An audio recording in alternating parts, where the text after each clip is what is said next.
How's it going, everybody? How are y'all doing? Today's video, I want to go talk a bit about some Ki-Adi-Mundi. We're going to be talking more in depthly about him at 7 stars with a few relics. So I want to go into some footage with him underneath JML with the whole Jedi team, and I also want to go with him just full-on Galactic Republic Jedi team and how that all functions as well. So I have a few videos here to share with you guys, and I have some ideas and insights here I want to kind of bring to you that I've seen along the way of me viewing these footages of the videos. I just want to give a big shout out to Jessica Sakura for having this footage public for everybody to see. I'm sure if you guys have been in some of these Discords, you've probably already seen these videos before, but I want to kind of hit up on the fact of what he's actually doing here and what this kind of brings to the whole Jedi teams, and maybe teams that you can split up to utilize this character. One thing I want to make here and show you guys, make a point here, is this thrust actually does some insane amounts of damage. So this is one of the biggest hitting attacks I've seen from somebody in a long time. So this is going to be dealing physical damage to an enemy. It's going to do one hit. It's not an AoE, but the biggest thing here is that it will be dealing 100% more damage for each Galactic Republic Jedi ally.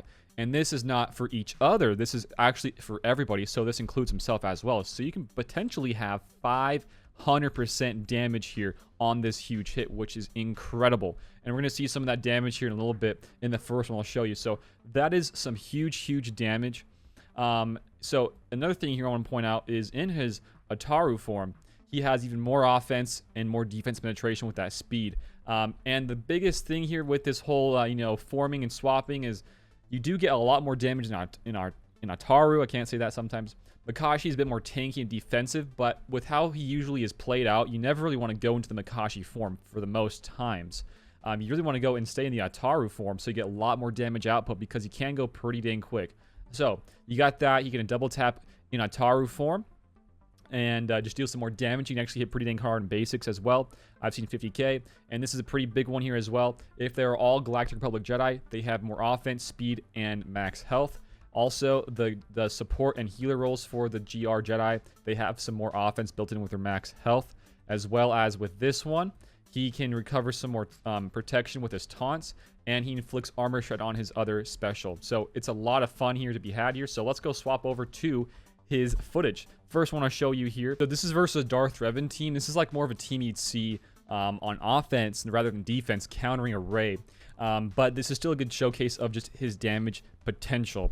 I also in this video will go over some more characters that you probably want to use to surround the Ki-Adi-Mundi here to utilize that team a whole lot better. So the first hit he's going to use there is Armor Shred special. And like we said, he only gets Armor Shred while he's in the Ataru form. So now we do that huge thrust, and the thrust deals all that 500% more damage because in this team we have everybody being a GR Jedi, so that's 500% more. He just did a double tap there with offense down and is hitting for 50 and 30k, so this is crazy damage here. Another lunge perhaps here, let's see. Yep, 95k. Armor Shred's also applied, so it's crazy cool how this all works. This is a Grandmaster Yoda leadership to keep in mind, so whenever you do resist a debuff, you do get some more TM, if I recall that correctly. That's only on the leadership though, Zeta, and not many people will have that, so keep that in mind. I wouldn't say go out and Zeta this leadership. It could be a good one, it could not. We'll have to see though. So another one of these thrusts. Let's see the damage here, 200k, killing a Darth Revan. So you do have the Armor Shred doing a little bit more offense as well, but I feel like without the Armor Shred, you can also dish out some crazy amounts of damage as well. Also, we do have some help here from the critical damage buff from Yoda in his leadership. So here we go. Another maybe nice little thrust here. Let's see. Okay, no crit there. Probably would have killed her, though, I'd say. I think that was like 80 or so K damage, non-crit. But yeah, this team is just kind of falling apart. But like I said, this is not the best team here to kind of showcase. This is more of just Ki-Adi-Mundi doing some big old damage here. And definitely some of the best damage I've seen. I mean, you can just see a Yoda hitting for 100k, and then you see Ki-Adi-Mundi hitting for 200k. I mean, there's some big old difference there. I think that's really cool to see. So that's the first one I'll show you. And the next one here is going to be versus a Supreme Leader Kylo Ren team here, using some of the Jedi Master Luke. So it's not like I mean, Luke can already beat this team without Ki-Adi-Mundi, but again, I just want to see some of what he's going to be bringing to the table here. And I'm kind of curious if on defense side of things, if you set this Ki-Adi-Mundi team with Luke, if he does swap his forms a lot and cycle back to more of those assists for the Luke's leadership and spread that lessons out a little bit easier, I'm still not too sure there, though. But in this one, we have 3 GR Jedis, which is going to be Gas. Wow, this is so fast. Gas, Shakti, and himself. This is already over. Like I said, this is already a super easy win without a Ki-Adi-Mundi. But now you bring him in the field, it's a 36-second battle, guys. It's so quick and easy. Probably auto. I mean, yeah, they are autoing this. I'm like, they could probably auto. No, they are autoing this. So just crazy damage. Ki-Adi-Mundi probably doesn't bring as much to the table here as we probably would have liked to see. Maybe perhaps an Emperor team as well. We're going to have to do some tests. I haven't seen any footage with this team with Ki-Adi-Mundi killing or countering or whatever, anything versus Sith Eternal Emperor. We're going to have to wait there. I don't find him and seeing him bringing much at all to that counter in that team. So we'll have to see. I think his sweet spot right now with where he's going to be used is probably under his own team with the whole GR Jedi faction, or rather sub-faction, not really a whole faction. But making sure that you have that synergy there with more offense and just dishing out a lot more damage with him being there. One character I feel like is going to be very powerful with him is Ayla Secura, because whenever you do crit with her, she can stun, and that's a very nice thing to have. As well, she can call even more assists and do some more stuff there. And also, she's a support, which means that she gets more of that damage from, rather, more offense based off of her health from the Ki-Adi-Mundi.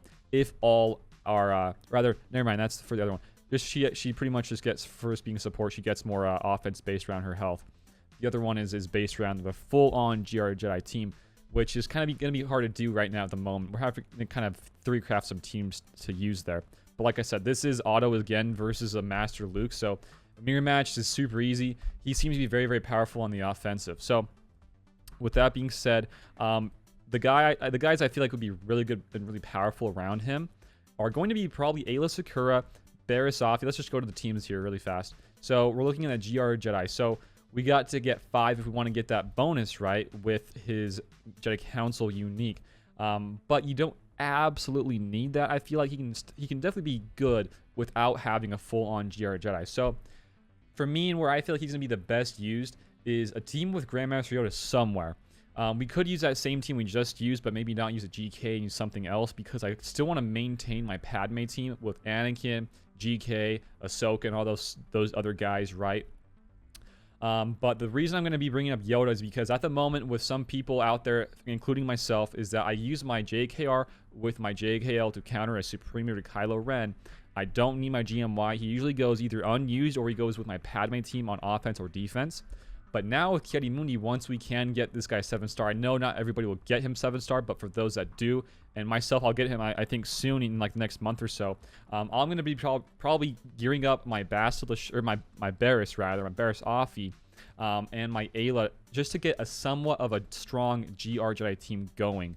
I could even toss in Shock T there as well, because I could probably use Gas with the 501st and then pull Shock here, or the reverse there, using Gas with Ki-Adi-Mundi and then Shock T with her clones. It kind of depends there, but just that alone, being able to have another little team on offense or defense for side of things, that is crazy. I mean, the damage we just saw there with his decisive thrust can do crazy hits, and I think that's very worth noting there. I mean, being able to do a potential 200k crit on somebody, you can potentially just one-shot somebody, you know, right off the bat, and I feel like that's very powerful. So like I said, I do feel like Ayla is going to be a pretty big threat here with this team. You get some more crit chance, counter damage, and stuns whenever she's critically hitting somebody. That's crazy, guys, as well as some more recovery here. But I would say one of the biggest things here is calling an assist on a Jedi ally, which is cool as frick. And then we got, of course, you know, the GMY there we just looked at. He's got a little leadership there, not the craziest best one, but you get some more TM there, some more tenacity as well, some more CC and more CD as well as, you know, Barriss Offee with her crazy healing. She is also a healer, so she gets more of that offense based off of the max health. And yeah, I think that's about it, guys. And maybe even Qui-Gon. Qui-Gon's kind of up in the air for me still. I don't know how I feel about him with his leadership just yet. Yeah, he can be pretty quickly and going pretty quick rather in the battles, but I don't know if it's going to be enough. I feel like you're going to need a different leadership there for the team. But with all of that being said, guys, that is my thoughts here, my insights on my Ki-Adi-Mundi from what I've seen so far. When I do get him, hopefully I get him maxed out next TB for the next light side. I can do some more tests with him under what I have and what I currently have with a Jedi, and just maybe see some counters potentially with maybe a Sith Eternal Emperor, maybe a Jedi Master Luke, another GL like Rey or Kylo, and just see how they all work and function together. Because I do feel like this guy is destined for greatness. I mean, he can do some crazy hits here. We just saw, right? So, thank you guys for watching my video today. If you enjoyed it, give it a like, share it around, and sub to the channel if you guys are new here, or if you guys would like to, please feel free to. We got Discords, we got Patreons, and we also have channel memberships all down below in the description if you guys would like to support the channel. That's it for today, guys. Thank you for watching, and until next time, I will see you all later. Peace out and have a good one.